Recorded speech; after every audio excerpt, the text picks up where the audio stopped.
Welcome to the Science of Success with your host, Matt Bodner. Welcome to the Science of Success. I'm your host, Matt Bodner. I'm an entrepreneur and investor in Nashville, Tennessee, and I'm obsessed with the mindset of success and the psychology of performance. I've read hundreds of books, conducted countless hours of research and study, and I'm going to take you on a journey into the human mind and what makes peak performers tick, with a focus on always having our discussions rooted in psychological research and scientific fact, not opinion.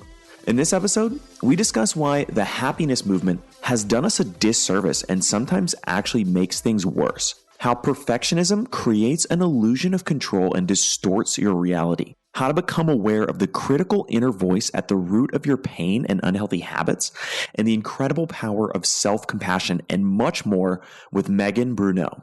The Science of Success continues to grow with more than 640,000 downloads, listeners in over 100 countries, hitting #1 new and noteworthy, and more. A lot of our listeners are curious about how to organize and remember all this information. I get tons of listener emails and comments saying, Matt, you read so many books, you do so much research. How do you keep track of all this stuff?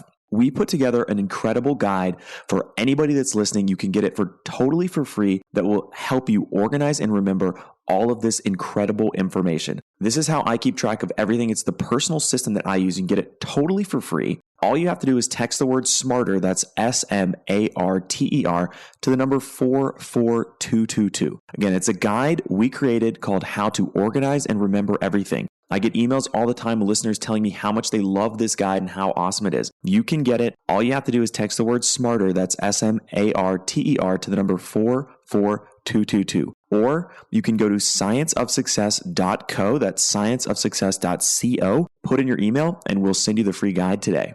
In our previous episode, we discussed lessons from 25 years of studying the evolution of human emotion, examined whether the Machiavellian concept of power still works, explored the surprising scientific data on how you can acquire power, and looked closely at the foundations of enduring power from studies of military units on how to achieve and maintain power with Dr. Dacher Keltner. If you want to understand deeply how to acquire power and what makes you lose it, listen to that episode. Today, we have another exciting guest on the show, Megan Bruneau. Megan is a psychotherapist, wellness coach, writer, podcast host, and the creator of OneShrinksPerspective.com. After years of perfectionism-fueled depression, anxiety, eating disorders, and more, she discovered how to like herself, take risks, and find success without beating herself up to get there. Megan, welcome to the Science of Success. Thanks so much for having me, Matt. I'm stoked to be here. Well, we're very excited to have you on. So for listeners who may not be familiar with you, tell us a little bit about yourself. Sure. Oh gosh, what do you want to know? Like you said, I'm a psychotherapist. I'm a wellness coach, a writer, podcast host, all of that. And I have a real interest in helping people change their relationships to themselves so that they're able to take the risks that they want and follow their dreams and that kind of thing. I have a background in personal training, nutrition, yoga. So I take like a really holistic approach to mental health, but I'm not like anti-medication or anything like that.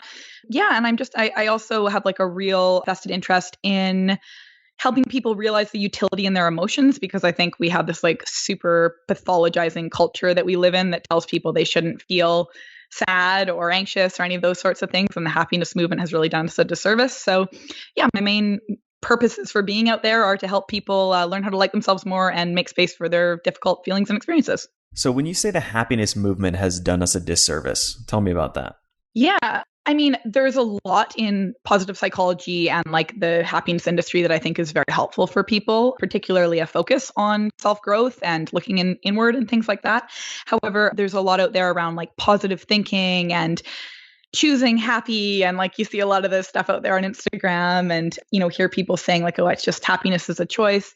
And what that does is it actually makes people feel worse, especially if you're dealing with depression or going through a rough time. And even like the idea of gratitude, while gratitude is like a super effective intervention if used effectively, if you just kind of like are using it to invalidate what you're going through and you're like, oh, there's children starting in Africa, or these are first world problems, you don't have any reason to be upset. what it does is it creates what we call secondary emotions. So we have primary emotions and we have secondary emotions. And our primary emotions are basically the feelings that we feel that are super evolutionary, like they're there for a reason. Like you feel loneliness because it will make you connect. You feel anxiety because it's telling you to prepare for something or be vigilant or like be on the lookout because you may be in danger. Oftentimes we feel depression because we're not living the life that we want to live. And depression is telling us like we need to sort our shit out. And really, like every emotion has utility in it. And a lot of these emotions are very uncomfortable, and they're meant to be that way because that's motivating. We're far more motivated to take action when we feel uncomfortable in order to alleviate that discomfort.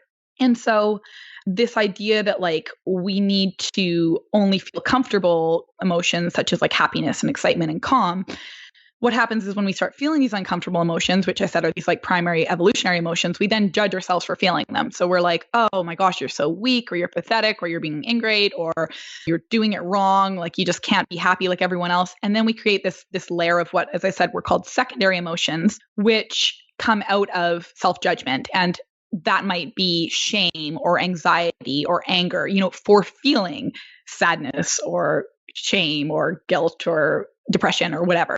So basically, like what this happiness movement has done is it's created, in some cases, for a lot of people, another layer of emotions and another layer of suffering that comes out of judging ourselves for feeling anything that's not happiness. Does that make sense? That definitely makes sense. I'm curious, tell me or dive a little bit more into the idea of self-judgment.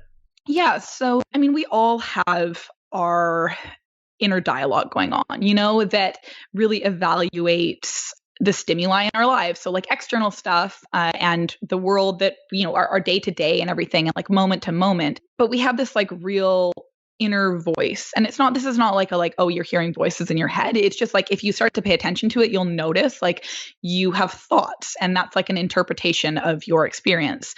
And we tend to usually we internalize the voices of like our caregivers, or for some people, it's, if they were really bullied in high school or, had like a really critical sibling. But usually like the way that we relate to ourselves is kind of a compilation of, how the people around us have related to us growing up. So for some of us, we're like really hyper judgmental around anything that we do, and we're super self-critical. And this kind of gets into perfectionism, which I imagine I'll talk about at some point. But we judge ourselves for anything that we perceive to be not meeting expectations.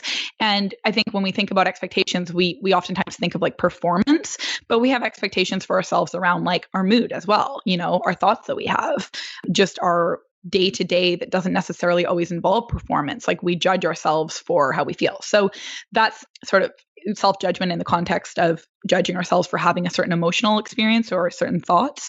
But we tend to just be like, I imagine many people listening to this can relate to being hyper self-critical and self-judgmental or have inward judgment.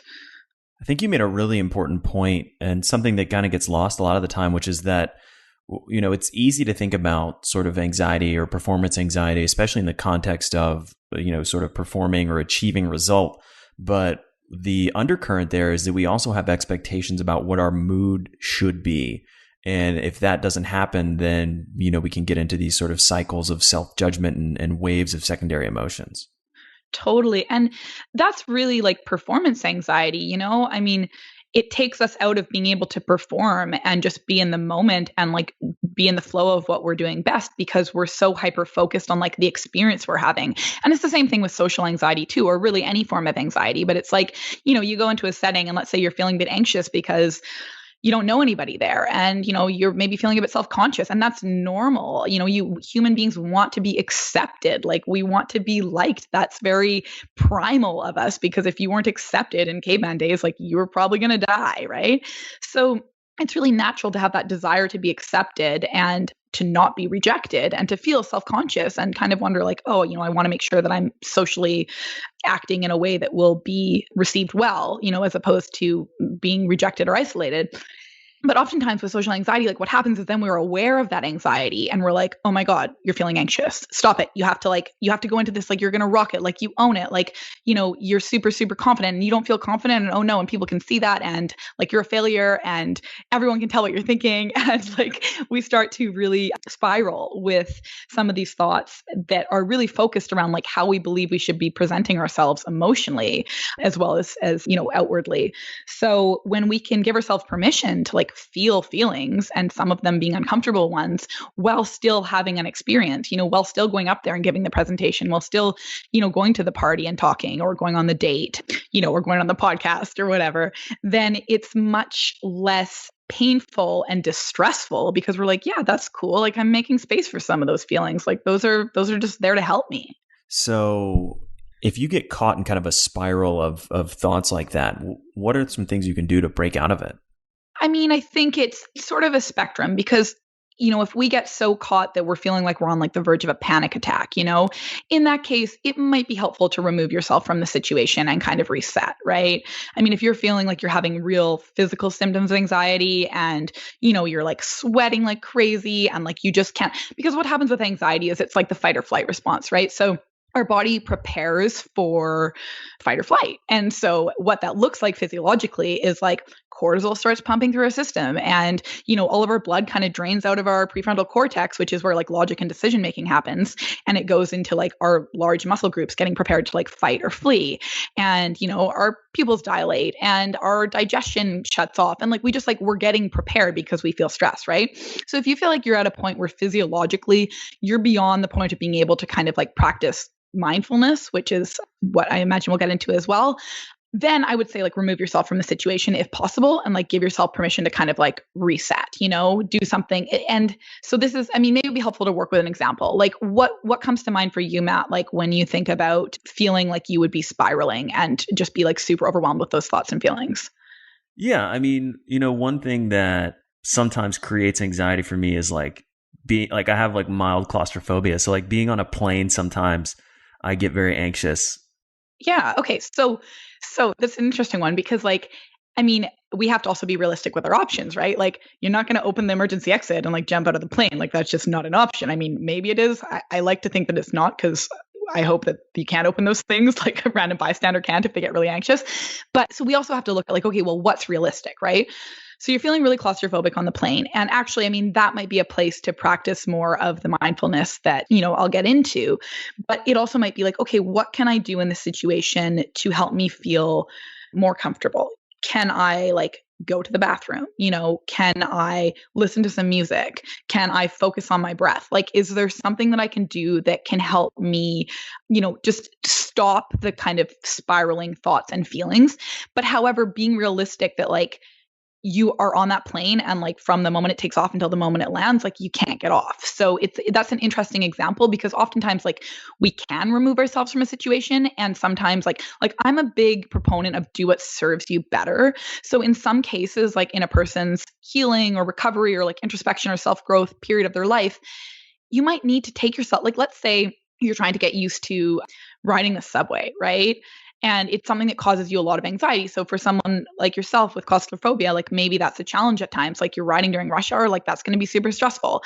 And through mindfulness and getting to know like your limits and stuff, there might be times where you're like, okay, I'm going to ride 2 stops and then I'm getting off because that's just like too distressful for me. And I'm not trying to make myself suffer more than I need to. However, I'm trying to like, I'm like growing my emotional muscles. You know what I mean? So like, it's kind of like going to the gym. Like we want to build tolerance for these difficult emotions that if we don't pay attention to them, we end up becoming slaves to them. So if every time you felt anxiety, if every time you got on the subway, you felt anxiety and you listened to that anxiety and did exactly what it told you and you're like, I'm getting off, you're never going to be able to ride the subway. And I realize I've kind of like taken your plane example to the subway, but I feel like that might be an easier one to sort of show the different options. Is that cool? Yeah, that's totally fine. Okay, cool. So if every time you get on the subway, you get off the moment you feel anxiety, it's like, that's cool. Like maybe that's what you need, but it's also not going to necessarily help you develop comfort with the discomfort anxiety gives you. You know what I mean? So you want to be able to kind of find this balance where you're like, okay, like some days you might feel empowered to ride the subway 2 to 3 stops and, eventually you're riding it like 5, 10, 15, eventually writing it for hours. And like, that's awesome. But other days, it might be too distressful for you and you can get off. So there's like this kind of balance between being like, okay, I'm feeling a difficult emotion right now.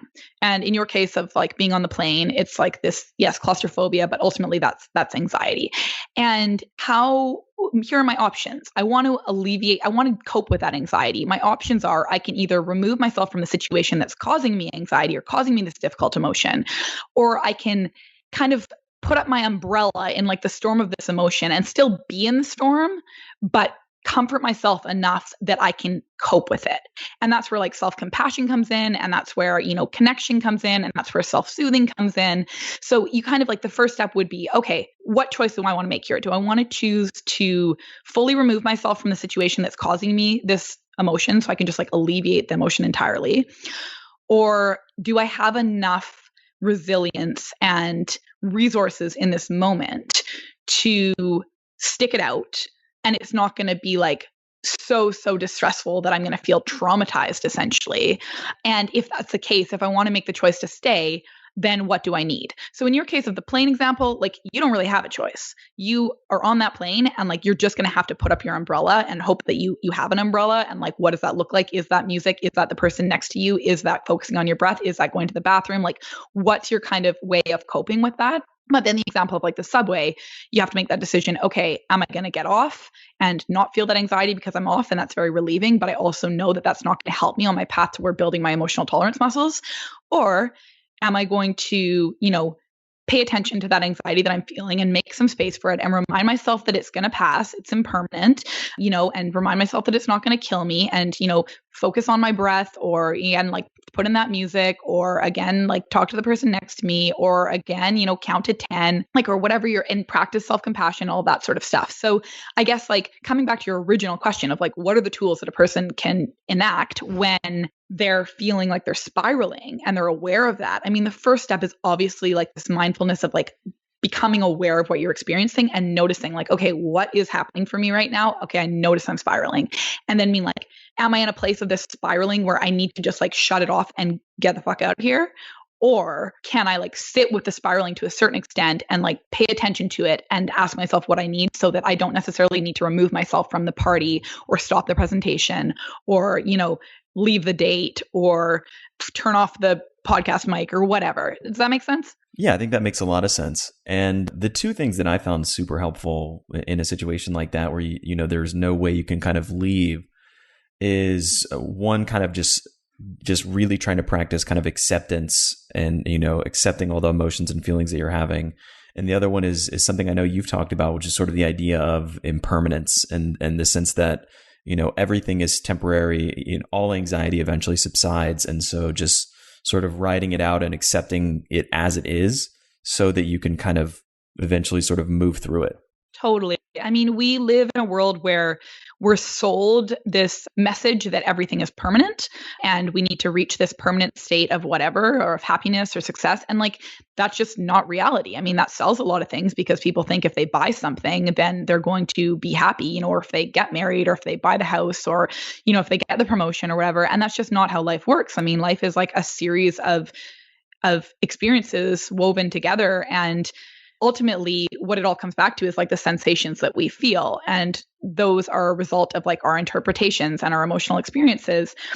And when we can make peace with the fact that like nothing is permanent, everything is impermanent, everything is constantly changing, it makes it's actually like, I mean, it's painful on some levels because it's like, oh, that's too bad. I really wanted to just like grab happiness and hold on to it for the rest of my life. But it's also really liberating because we're like, wow, any of these painful experiences that I may currently be going through or that I know I'm afraid of going through, those are going to pass as well. It's kind of like this too shall pass. And so in those moments, when we're going through that storm of, whatever the emotional experience is, we have things that we can do that can make it worse, such as judging ourselves or pushing the emotion down or telling ourselves that like we're pathetic or whatever, or telling ourselves it's going to last forever. And that's like, there's a Buddhist saying that like pain times struggle equals suffering. And that's when we create suffering. So like life has pain in it. That's just like what life is. It's filled with grief and disappointment and loss and sadness and like, things not going the way that you want them to. And like inevitably there are going to be painful emotions alongside all of the beautiful, wonderful, like really comfortable ones. And when we judge ourselves for feeling those, we create additional suffering. So that's kind of like the whole pain times struggle equals suffering thing. So if you think about like, you're going out there into the emotional storm that you can't avoid, you make things a lot worse by practicing self-judgment and all the things that I mentioned. That's kind of like being like, oh, I think I'm just going to like, I don't know, take off all my clothes and like, I don't know, roll around in the snow or something like that. Like that probably would make the storm worse. However, there are certain things that you can do, again, such as like putting up that umbrella or like putting on the jacket. I'm like mixing together a snowstorm and rainstorm, whatever storm works for you, come up with your own metaphor. But basically through practicing self-compassion, which is making space for the difficult feeling through mindfulness, reminding ourselves that like we're human and, emotions are a natural part of our experience. And it doesn't mean that we're broken and doesn't mean there's something wrong with us. And many other people, millions of other people are feeling a very similar emotion or the same emotion at this time. And that's kind of like what unites all of us. And then also practicing self-kindness, which is essentially like saying to yourself what you would to a friend. And one that is, I advise clients to use, and I use it with myself, is like starting your dialogue with yourself in a moment of distress with, it's understandable you're feeling because. So being like, hey, it's understandable that you're feeling anxious right now. Like, because you want to perform well in this presentation, or like you want to give a good impression on this date, or, you want to do well on this test, or, you want to do well in this interview, or like wherever the anxiety is coming from, like it's coming from a good place. It's there to help you, right? So just taking away that layer of judgment that comes from like, stop feeling anxious, you're being so weak, and actually being like, hey, it's understandable you're feeling anxious right now, validating your experience. So that's kind of like one of the ways that we can make space for that emotion and be able to kind of like ride it out. But then also, as you said, like relying on this piece of impermanence, it's like, I'm going to practice this self-compassion with the knowledge that the emotion will pass. Like that's a central facet of self-compassion. Yes, but just like makes it far less distressful and anxiety provoking to have a difficult emotional experience when we have all of this in mind. So tell me a little bit more about kind of self-kindness and self-compassion. And you mentioned something about the way you would treat a friend. Totally. So self-compassion, like the real gurus there are Paul Gilbert and Kristen Neff, and like they're amazing. Paul Gilbert has a book called The Compassionate Mind, and Kristen Neff has one that's just called Self-Compassion, Changing the Way You Relate to Yourself or something like that. And they're both like amazing, amazing resources for anyone who's interested in this further. But basically what self-compassion is it's a few things. It's sort of like it's kind of like the response to the self-esteem movement of the 90s that really like screwed a lot of us up. So basically what that movement did was it was like, everyone gets a gold star. You're the best. You're perfect. You're perfect. You're perfect. And in reality, like that's not statistically possible because statistically, like we're all average. You know what I mean? Like some of us are better singers than others. Like some of us are better tennis players than others. But at the end of the day, like we're all ultimately average. And like there's no sort of like, no one's more worthy than anyone else. And for some people, that can be really terrifying, especially for people who struggle with perfectionism, where like their self-worth is very dependent on believing that they're better than other people. So what self-compassion is it's sort of a response to this, because we finally learned, we're like, oh my God, telling people that they're perfect doesn't work, like because what it does, like when you tell your child that they're perfect, they're the best of the best of the best, they actually then their self-esteem or their self-worth gets very tied to always believing they're the best. And then they get out in the real world where they realize they're not the best and they're like, oh my God, who am I? Like I'm worthless. I'm nothing. No, so long as I'm not the best, So self-compassion is the answer to that. Self-compassion is like, hey, we're all imperfect. Like you're imperfect, I'm imperfect, and that's okay. Like we're all kind of like fumbling along through life together and nobody really knows what the fuck they're doing, but like, we're trying and that's cool. And like you're allowed to be imperfect and that doesn't make you not worthy or not lovable or not desirable or any of those sorts of things. So that's kind of like the underlying, like because a lot of people when they hear self-compassion or self-love, if you want to call it that, they think of it as being like, I'm going to look in the mirror and I'm going to tell myself I'm the best. And it's like, no, it's not about that. It's about sometimes looking in the mirror and being like, wow, like you're having a really rough day. And like, that's okay. Or like, yeah, maybe you're not super on your game and that's okay too. But there's still like a desire for growth and learning and getting to know yourself better and like, being a better human. But the three, if you want to break self-compassion down, the three main kind of like action items that come out of it are mindfulness, self-kindness, and this idea of like common humanity. So I'll speak about each of those. So mindfulness, you've probably heard of mindfulness before. Mindfulness is like a real buzzword these days. And in some cases, I think it's being misinterpreted because there's just such a focus on like, just be in the present. And like, that is a big part of mindfulness. But what often gets lost is that like the central components of mindfulness are non-judgment and acceptance and just kind of like curiosity and observation of that current moment. So it's not just about like being present, it's being present without judgment and with acceptance. And that's like, we can practice mindfulness toward the anxiety that we feel, the thoughts that we're having, the bodily sensations that we're experiencing or the pain that we're feeling, the, what we perceive of around us, like our current, like our interpretation of the weather. I don't know, like we can practice mindfulness to kind of anything that's like taps into either any of our senses. So mindfulness is like the first place that self-compassion starts, because mindfulness is essentially like being aware without that judgment, with compassion, with acceptance, and just really, really like noticing what is happening with this sort of more like almost like as if you're watching a movie, like you're not over-identifying with it. So when you think about like how we react to life, basically what happens is there's a stimuli, like there's like something that happens, some sort of situation. And then we have this interpretation of what that is. And oftentimes that's where like the self-judgment comes in. And then we react. And oftentimes we forget that there's like the interpretation piece in the middle. Like we just have a situation and then we react, like something happens and we freak out. And we don't realize like, well, actually there's like this space in there that through practicing mindfulness and getting to know a little bit more about what that is and bringing more of it into your life, you actually get a lot more control over how you react to the world around you. So it actually like really empowers you to not necessarily have these like unhealthy or unserving reactions to emotions. So mindfulness is basically being like, okay, I notice I'm feeling something, or I notice like a situation just happened, and let me like sit with that and just kind of like spend a moment acknowledging like what's going to be the best reaction here, and then choosing how I want to react. And it's like something that they use really, that's where a lot of meditation is very helpful, and yoga, and like focusing on your breath and just starting to really like notice your thoughts without necessarily judging them or reacting them, or noticing your feelings, because then that like empowers you to actually make a decision that's more serving for you. So basically mindfulness is this idea of like, as I said, being aware.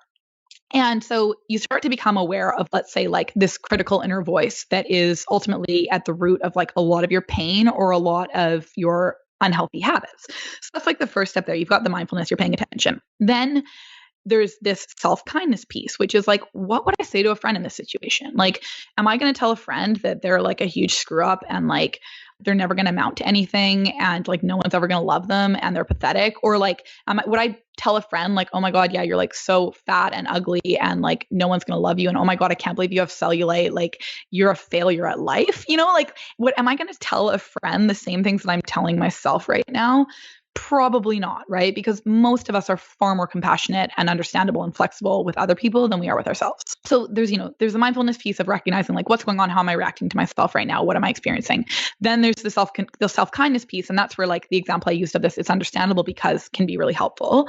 And then this common humanity piece, which is like, hey, I'm not alone in this. Like we're all in this together. Everyone goes through these sorts of experiences and feelings like heartbreak, disappointment, grief, loss, pain, frustration, envy, jealousy, rejection, anxiety, depression, disappointment. I don't know, I'm probably repeating myself now, but like all of these painful feelings are just part of the human condition and part of what it is to like be alive. And it doesn't make you broken that you're feeling them. It makes you human. And that's like what unites us. So just really reminding yourself, like, I'm not the only person going through this right now. This does not make me broken. This does not make me like a bad human or a failure or like crazy or like any of the kinds of like pathologizing terms that we call ourselves when we experience something that we believe is not in line with like that happiness movement that I talked about earlier. So the common humanity piece is really helpful, not for like being like, oh, everyone else feels this, so therefore you shouldn't be upset. It's more like, hey, you're not broken. It's cool. It's okay to feel this way. Like make space for it, So those are like the main, like that's what self-compassion is ultimately. Just to recap, it's the mindfulness piece, it's the self-kindness piece, it's the common humanity piece. And like when you can kind of bring all of those into your experience or any painful experience, it is like that umbrella or that, jacket in the storm that's going to be really helpful for you in weathering it. I'd love to dig in more on perfectionism. That's something that we've had a lot of listeners email in, ask about, and are very interested in.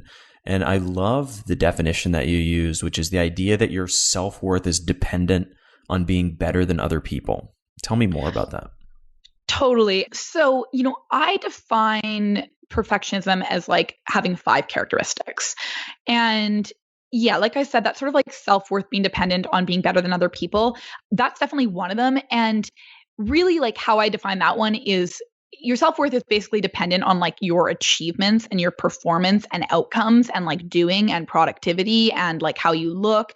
And inevitably, because we judge our performance in comparison to other people and comparison to like what the quote unquote average performance might be, and that's like our frame of reference, then yeah, actually it is basically like being better than others, being the best. And so that's a huge part of it. But there are also several other components that I think are really important and that we don't always recognize when we think of perfectionism. There's obviously like the fear of failure piece, and that's like a pretty classic one. But really, what's underneath that is like a fear of difficult emotions. And I mean, in my opinion, that's really like what's at the root of all the problems in the world. We don't know how to sit with our uncomfortable emotions. And in our attempt to alleviate our emotional pain, we react impulsively or we react in like non-mindful ways.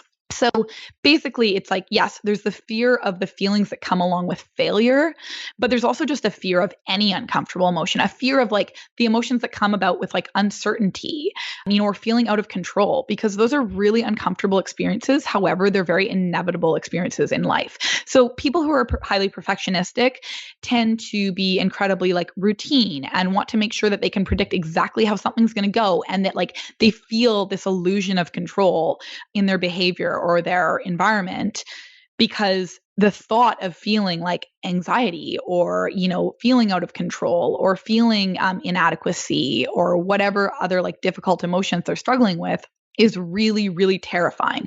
So they kind of create this like box that they stay in, and this sort of like illusion that they've got it all together with themselves. But like what that comes out of is like not really taking risks or not putting themselves into situations where they might fail or where they might feel uncomfortable emotions. And it's like this vicious cycle, because there's then the perception that they never really fail at anything or they never feel difficult emotions and they're like succeeding. But the reason they're succeeding, quote unquote, is because they're not taking any risks that would ever allow them to fail. So the fear of the difficult emotions is like a big one there. But then there are 2 other ones that are really like indicative of perfectionism. One is this idea of the critical inner voice. So I mentioned that earlier, like just like really being super hard on ourselves and responding to ourselves in ways that like we would never speak to a friend. So And that perpetuates all the other stuff, because it's like, oh, well, if I know that if I fail in my eyes or I don't meet expectations, then I'm going to respond to myself by being like a huge asshole and basically abusing myself, and I don't have like the tools to cope with that pain, then I'm definitely not going to take risks, because if I fail, the way that I cope with failure is by essentially like self-abuse. And then the final one is these like unrealistically high expectations. So again, it's like all such a vicious cycle, because then you have these unrealistically high expectations that are very inflexible as well. So it's like, I expect myself to perform at 100%. And let's say like you wake up and you're like super sick, or, you get dumped, or, your mom's in the hospital, or like there are just like things going on in your life, or you're just like in a low mood, right? PMSing, and you still hold yourself to those unrealistically high expectations. So we almost like set ourselves up for failure in doing that. And so it's like this really paralyzing, super anxiety provoking way of relating to yourself and to life, because it's like you have to walk this like fine line where like if you take the wrong step, everything crumbles. And that's why oftentimes people who relate to being perfectionistic can identify with being like, they think they're super anal, or like they're high strung, or like they just don't know how to relax. And it's because like there's so much riding on like whatever their next step is, because at any wrong turn, everything could crumble and they'll feel so terrible about themselves. So just to like recap those 5 things for anyone listening: fear of failure, fear of uncomfortable feelings, unrealistically high expectations, critical inner voice, and then your self-worth being dependent on like these outcomes and achievements, which can often lead to people feeling as though they're like bipolar. Like I get a lot of clients who come in and they're like, pretty sure I'm bipolar. Like yesterday I felt really great and I was super happy. Like, I like looked good and I like things were like going well at work and blah, blah, blah.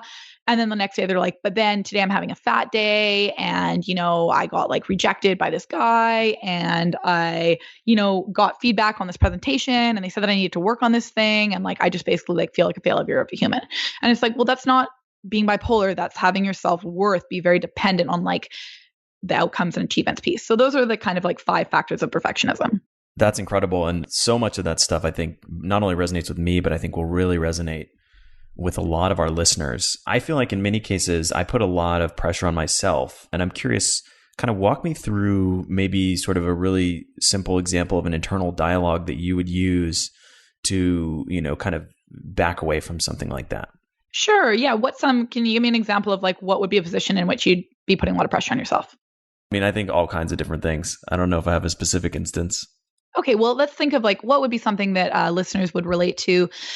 Okay. So like, I think as women, we put a lot of, and men too, obviously, but like we put a lot of pressure on ourselves for like our appearance, and like definitely that might be like, in terms of like how we feel and everything like that and us like feeling sexy. But a lot of times like women and people who are very perfectionistic put a lot of pressure on themselves around weight and like reaching a certain kind of goal that they perceive to be, again, that kind of like answer to their pain or will make them finally good enough, or help them finally reach that place where they never feel anxiety anymore, or it might be, a way of maintaining this illusion of like kind of control and not having to deal with the anxiety that might say that they're not good enough, So I think, I guess like with that example, there's like the pressure of this ultimate goal or a pressure to like always be a certain way that unfortunately really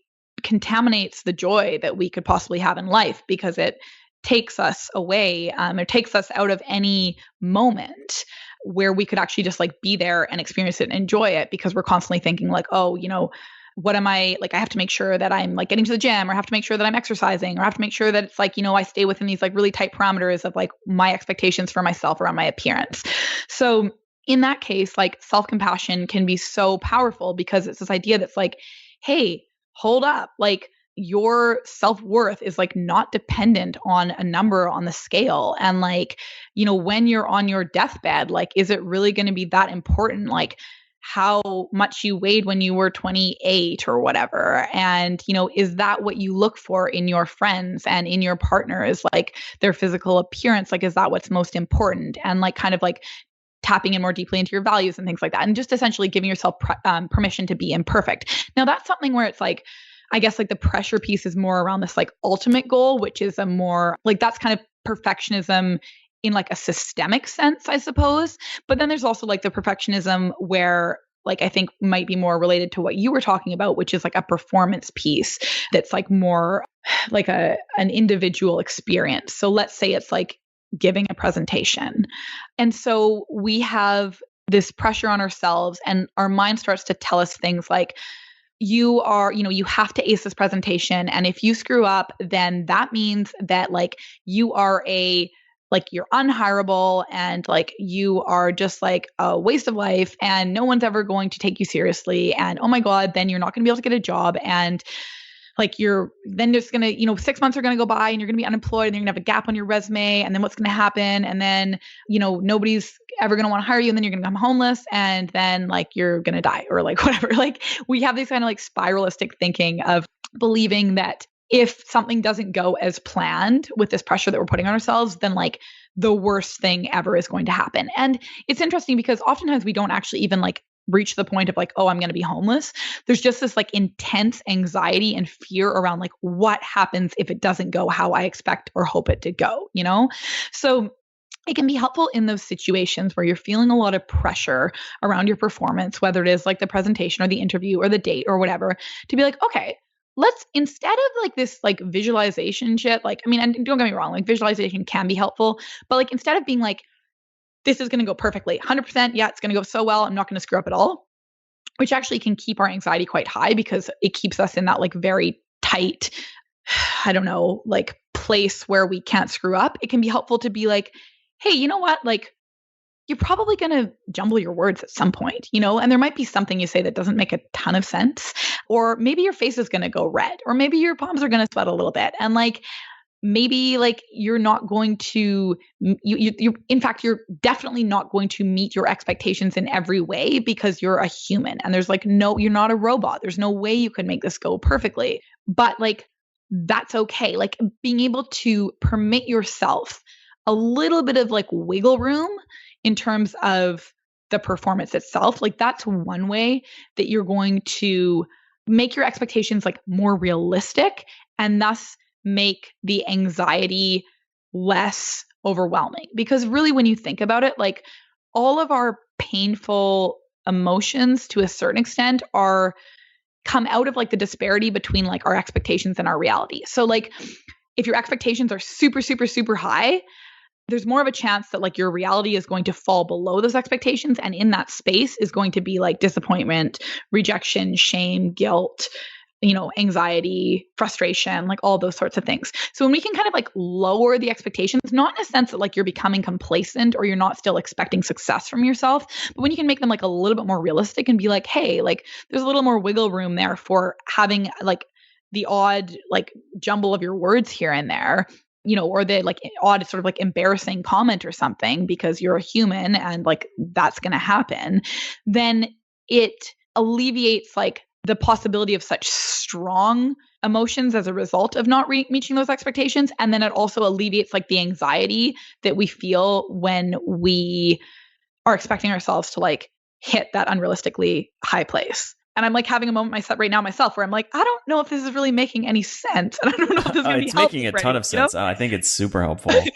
Okay, good. Well, that's good to hear. But like, it's interesting because even as I'm saying all of that, like in my mind, I'm like, this is interesting. Like I'm saying these things, but I wonder if this is actually helpful to the listener. And like, oh my gosh, like I wonder what Matt's thinking right now. And like, is he going to go, like, is he and his producer after this going to be talking about this being like, wow, that girl was out to lunch, right? Like, so I still have my mind that tells me these sorts of things. And of course, it can be helpful to seek a little bit of reassurance and be like, Matt, like, do I sound crazy?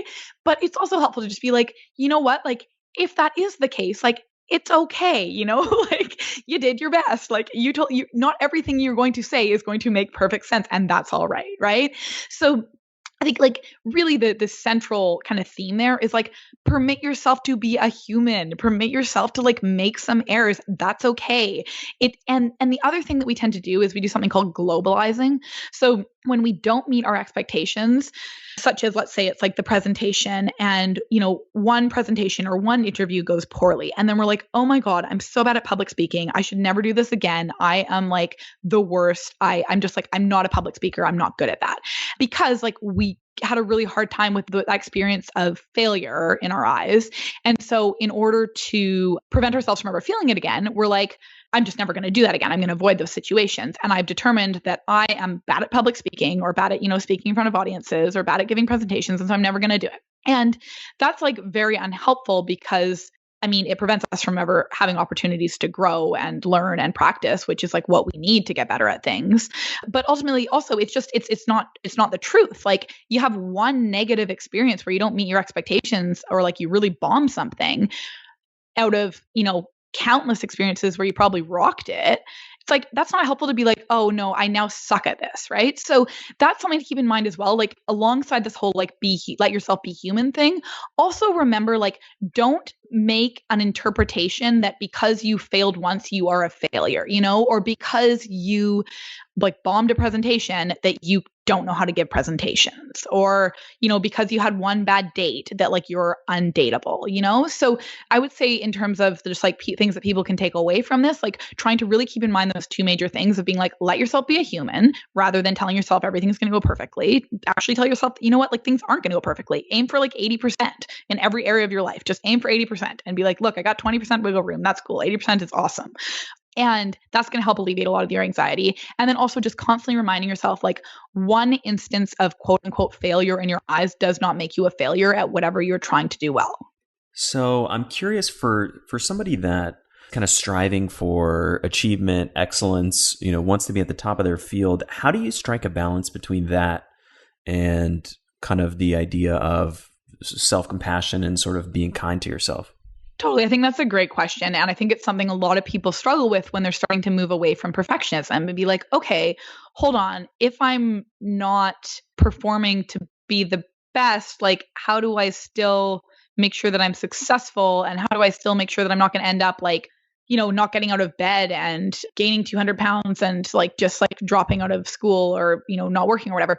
So, I think the first thing to recognize is that like a real characteristic of perfectionism is all or nothing thinking. So we tend to think like, oh my gosh, but if I'm not, killing myself trying to strive for success, I'm going to become like what I completely have zero respect for, which is like this like crazy, like lazy person who's just like a freeloader and like has like no desire to live their life and is just like a waste, like, so there's this kind of like, we have the all or nothing thinking that comes in there. So the first thing to recognize is like, look, like if you start being a little bit more self-compassionate to yourself, it's actually like, it actually enhances your performance, because what it does is it empowers you to take risks, and you need to take risks and step out of your comfort zone to grow and to get better and to like succeed more. So self-compassion is actually a tool for success. It's not like a tool that's going to just like, it's not like self-pity and just kind of like telling yourself you don't need to keep striving for growth and development. So first of all, just like changing a bit of your understanding around like what self-compassion actually means. It's really like there to enhance your performance rather than like deplete it. But then also like coming back to your values ultimately. Again, having like our self-worth and like why we're on this earth being dependent on like, I don't know, some like recognition that is also impermanent and like no one else really cares about too much. And like, we're the ones who put the most pressure on ourselves to like look a certain way and achieve a certain amount. And like, who are we really doing this for? Like, and why? And like, what is that going to bring us? And so like, actually really like starting to ask some of these bigger questions, which you're not going to answer in like one sitting, but it's something to meditate on. And it's something to think about more and being like, okay, like, do I want to continue to ride this roller coaster of feeling good when everything is going well in my life, but being like a huge liability because, you're so you don't have a lot of control and like all these like painful things in life are inevitable? Or do I want to kind of like come back to a more sustainable place of self-worth, which would be like, let me take a look at my values and like lead with values versus performance. Something that was really huge for me was changing my perspective around like what is productive to making it like viewing it as meaningful. So like when we think of, okay, I have to be productive all the time, there are only like a few things that fit into the box of productivity, right? Whereas if I can take a step back and be like, okay, like I want my life to be meaningful. It doesn't like, do I want my life to be productive? Like why? Like so that when I die, I can like leave behind a bunch of like papers that no one's really going to read, or like, so that I can like feel really good about like the weight that I reached when I was like X age, that it's ultimately going to change because everything's impermanent. Like it's really coming back to this idea of like, okay, think about like when I'm on my deathbed, like how do I want to look back on my life and like what will have been important to me and like what really like makes me feel good moment to moment. Like yes, achieving to a certain extent does that, but it's also very fleeting. And with perfectionism, we achieve something, but then we like raise the bar higher, because it's never good enough because there's this fear of like letting ourselves bask in our successes or like enjoyment. So, for me personally, like I really enjoy connecting, like and most humans do. Like, again, that's a very primal instinct of ours is to connect and to have intimacy with people. And I also really enjoy learning and I also really enjoy challenge, but not because I want to achieve something, because I love like the process of like creating and like that's where I get my meaning from. So I guess I'd encourage listeners to think like what like gives me a sense of meaning and purpose in life? And can I lead with that as opposed to leading with like a focus on outcomes and achievements? And when you lead with that, it's like you win every time. Like you're always successful because even if like, the company that you're creating isn't like making the revenue you were hoping for, that like your desire to build and create and help or have an impact or whatever it is that like was the reason behind you starting this company, like you're still doing that. You're still succeeding in all of those areas in terms of like living with your values and like leading with that. It's, yeah, maybe you're not like getting the revenue that you were hoping for, but at the end of the day, like you're still meeting your expectations in terms of like living in line with your values. And like, that's how humans like stay happy, is like by feeling that sense of meaning and feeling like we're, I guess, here for a reason and feeling connected. And so I guess like I'd encourage people to just like really start to peel away some of these onion layers and like question some of their beliefs around like what they're here for. I mean, for me, a really formative moment was when I was 24 and I was like finishing my master's and I was like struggling pretty seriously with anorexia and I was very, very, very thin. And like, I was with this guy and I had this worldview that like, if I am successful and I'm, a certain weight, I can make sure that like the world will not crumble around me and everything will be good and everything will be fine. And I was like not in a happy place at all, but like these kind of like excessive, like overworking and overachieving and like maintaining a very low weight were my ways of feeling good enough. And that was my perfectionism. And that was like how it manifested. And then the guy dumped me. He left me for someone like in his master program. And it was like the most devastating breaking open like experience of my life. And it literally took me 2 years to get over. But it was also the most transformative experience of my life because not only did I then learn how to deal with difficult emotions and like become friends with them, I guess you could say, but it also turned upside down this worldview of mine that was like, that's what's important in life and that's what people value in you and that's the way to feel happy and that's the way to feel good is to like achieve and do this and do that. And it's like, you know what? Like people aren't going to love you more based on like how much you achieve. And if there are people who are doing that, like those aren't the people you want to surround yourself with, So come back to like, what do you value? Like what is important to you when you're on your deathbed? What do you want to have like felt like you've experienced in this life? And if like, do you want to hide behind a desk for the next 50 years and then die? Like, is that a good life to you? Maybe for some people it is, I don't know. But like, I guess I would just encourage people to like really look at that. And the other thing, I know I've been talking for a really long time, but the other thing that was like really formative for me is Alan Watts's perspective on like viewing life, not even like viewing it as a journey, because for some people it's like, view it as a journey. Life's not about the destination. It's like, yeah, that's great, but let's take it to the next step. He talks about viewing it as a song. And like, you don't listen to a song because you're waiting for it to end, like you're not trying to get to a destination point. You're listening to it to have an experience. And like, you want to have emotions evoked. And sometimes songs make you feel crappy, like, but in like a really like healing way. And sometimes they make you feel like, I mean, that's why there's so many different kinds of music, right? And so try to think of your life as a song. And like, if you can just experience all of it and like be open to all of it and trust that like there are different emotions that you're going to experience and you're there to pay attention to it and to be in it rather than to like get somewhere. Like those were super formative experiences for me. So hopefully there's like something in there that some listeners can take from those pieces of advice around like taking away finding that balance between like achieving, yes, and like seeing what's important, but like why is it important and how can you find that balance where you can still experience life and like feel happy? It's funny. I'm a huge fan of Alan Watts, and he creeps into a surprising number of conversations we have here on the show. So I'm really glad that you brought him up. But awesome. that was an incredible explanation and some really, really good insights. For listeners who are curious and kind of want to do some more homework on this, I know you mentioned 2 books already. What are some resources that you think that would be good for them to check out? Yeah, for sure. I mean, definitely those books that I mentioned. So it was The Compassionate Mind by Paul Gilbert and SelfCompassion by Kristen Neff. I think SelfCompassion by Kristen Neff is probably a more practical one for people if they want to choose one between the two. And it's more in line, like it's a woman who's written it. She talks about a lot of like traditionally female experiences that we go through. But then of course, like I would love for you to check out my website. MeganBruneau.com there's oneshrinksperspective.com, but also like you can see more of my resources all compiled together at MeganBruneau.com. And there's a lot that I've written on like self-compassion and overcoming perfectionism and things like that. Really anything. A hugely formative book for me was When Things Fall Apart by Pema Chodron.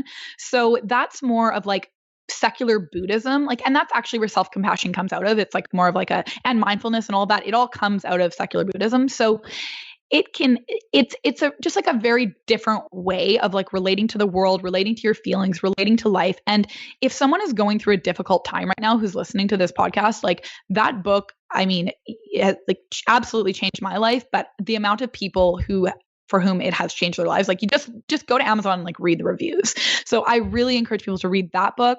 Chris Germer is another person who does a lot of work on this. I think what is his website? I think it's mindfulselfcompassion.com, but I'm not 100% sure. Maybe I'll get it back to you and you can put it in the show notes.